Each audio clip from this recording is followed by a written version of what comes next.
Good. Good morning, everyone. My name's Dave Cortez. I'm with the Sierra Club Lone Star chapter, and I'm proud to be outside the Texas Capitol today, supporting a letter drop of 61 faith, labor, community, and environmental organizations who are saying the cost of electricity in Texas has gotten too high, that the governor, the lieutenant governor, and the legislature must prioritize helping everyday Texans with the rising cost of electricity as we see the trade war continue, as we see the federal government cut programs to provide utility bill payment assistance for low-income people, a lot of whom are here in Texas. We need the legislature to step up. So far, they've prioritized investments in very expensive and slow-to-build power plants, but they've yet to do anything for everyday Texans who are just trying to keep their bills paid, their kids sheltered, and food on the table. So I'm going to welcome our first speaker, Bob Hendricks with Texas Citizens Climate Lobby.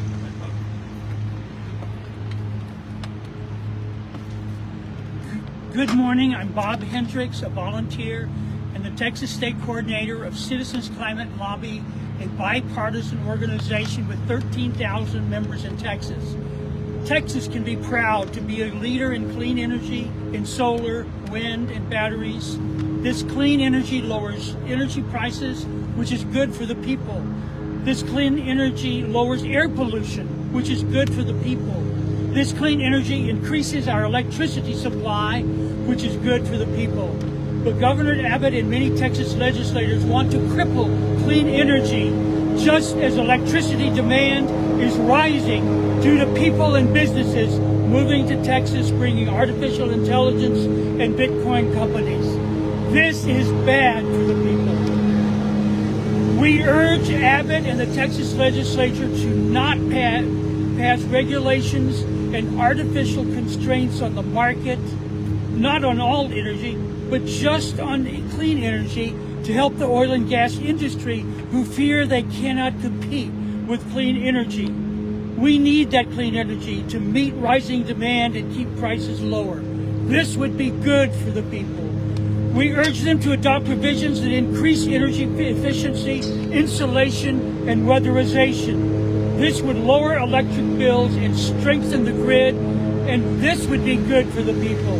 We urge them to expand electricity transmission lines so on days of high demand, surplus energy in West Texas can reach the people further east who need it. This would lower prices and reduce the risk of blackouts, and this would be good for the people. We urge them to channel public money not to more dirty energy electricity plants, but to help working families that can't pay their bills to keep their electricity on. This would be good for the people. We hope Abbott and the Texas legislature will promote not just energy policies that are good for large energy companies, but that are good for small businesses and are good for the people. Appreciate you, Bob. And so we say that here in this letter. We've got all these logos, 61 organizations, talking about how Texas ranks 36 in the country in energy efficiency. Clean energy has kept the price of electricity from going even higher, and that's what this letter talks about. Shane's going to come over and tell us a little bit about how some folks are dealing with this in other parts of the state. Thanks, Dave, and thank you, Bob. So, like Bob and Dave just talked about, community members across Texas are dealing with devastating increases in their bills that people already can't afford, on top of other costs of living increasing in so many ways now, facing high tariffs. So people are already struggling. This is not unique to Central Texas or a specific area. This is all of Texas. And I'm going to read some testimonials from two community members in South Texas about their high bills. And I want to acknowledge, too, this was before the devastating floods hit the lower Rio Grande Valley just a couple weeks ago. So community members there are struggling even more with that, on top of already not being able to afford to pay their bills. So first of all is Nadia Morales.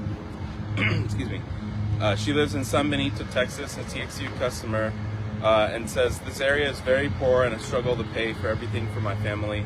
I try my best to save energy in my house, but it is always very expensive.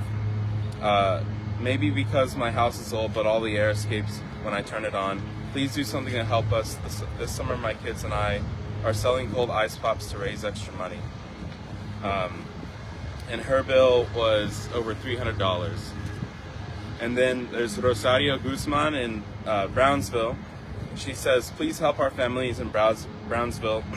I don't know how I'm going to pay for the electricity bill this year. I'm a Zoom Energy customer and they keep increasing and we are not adding anything to our house that wastes energy. We do everything the same, but somehow they keep increasing, especially 2 years ago. Please, I appreciate all your organization always does. Thank you." And her utility bill is over $500. So we're seeing again and again people all over the state struggling because of, what decision making from state leaders, from corporations that are raising their bills when they already can't afford it. And so we need real solutions. We need things like bill assistance. We need the energy efficiency measures talked about in the letter and that we've talked about here today. Thank you.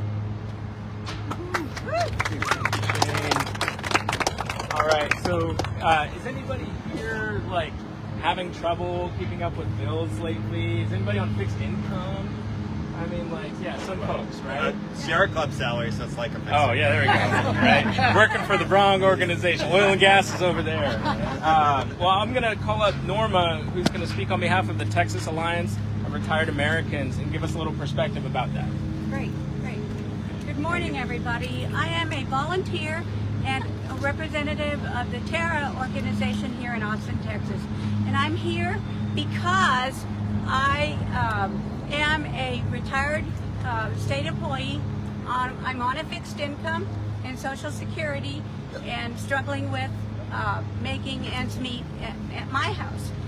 With the rising cost of energy and groceries, it's extremely difficult to navigate these high bills that just keep going up. So because there is not a lot of assistance out there, I tried to figure out ways to lower my energy bills. One thing I do is in the summer, I turn my thermostat up so that my house is hotter and the AC doesn't turn on as often.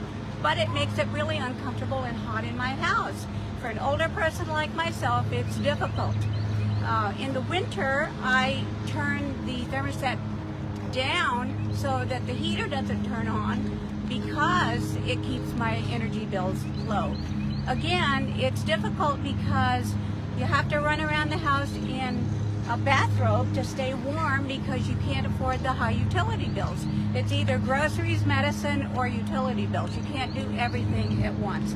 And it's not just myself, Social Security and fixed income. The lower income people are encountering the same issues that those of us that are retired on fixed income. So what we would like to see is for the legislature to provide some assistance. It would be a tremendous help if they would pass some sort of legislative issue to help those of us on fixed incomes and help our communities to be able to manage their energy bills and be able to maintain a household. Thank you very much. What is your first message? Norma Cortez. Did I forget to give my name? Thank Do you you. mind spelling your name? CORTEZ. And your organization again? TERRA, Texas Alliance Retired Americans. Thank you. Nice work, Norma. I think that's our first press conference, everybody. All right. So I'm going to call up our friend Amber Mills with Move Texas to kind of close us out and give us a little bit bigger picture about climate, grid, energy. Thank you, Amber. Thank you. Hard shoes to follow. That was incredible. Good morning. I'm Amber Mills, the Issue Advocacy Director at Move Texas Civic Fund, a grassroots nonprofit organization building the power of young Texans through civic engagement, leadership development, and issue advocacy. We're honored to be here speaking alongside partners, advocates, and Texans who are demanding that the legislature prioritize solutions over profits for the state's largest polluters. While the state pushes legislation to severely limit renewable energy development and cement the right to oil and gas exploration and production in our Constitution, many young Texans are just trying to make it through the day. They're in dorms with poor ventilation and leaky pipes, or in apartments where they're choosing between opening up a window and hoping for a breeze, or picking up another shift to pay the electricity bill. This is their reality on top of the rising cost of living, attacks on their communities, and the anxieties that come with each extreme weather event. Instead of funneling more taxpayer money into outdated power plants that harm our communities more than help them, and sticking with the same failed approaches, our state lawmakers have the power to make intentional investments to keep the lights on while lowering utility costs. This is why we're urging the legislature to prioritize policies to modernize the grid, improve building codes, and expand clean energy. The affordable, effective solutions that you're hearing from partners today will lower costs, reduce emissions, and create good green jobs. We're not here asking for the impossible or anything revolutionary, at least not today, but really just common sense solutions that can ultimately help our communities, make them stronger, make them more resilient. And so we are ultimately asking that the legislature prioritize people-centered policy, not policies surrounding polluters or profits. Thank you. Thank you, Amber. All right, everybody, let's do a roll call. So we got Move Texas here. We've got anybody with Texas Lines for Retired Americans. Hands up. Yeah, 2. All right. 3. All right. Thanks, Sam. We got anybody else? Let's see. Environment Texas. Woo. All right. Poder's in the house. Awesome. The Public Citizen crew's here. Yes. The Austin Sierra Club crew's here. All right. The homeless are here. I'm homeless. Homeless is here. The unhoused community is here. The Sierra Club Lone Star Chapter crew is here. Parents of Climate Community. All right. Thank you for coming out. Anybody else I missed? Citizens Climate Lobby. U.S. Green Building Council. U.S. Green Building Council. All right. And our main man in Amsterdam, which is the Texas capital, Cyrus Reed, is really pushing all of this. So thank you for all your work, Cyrus.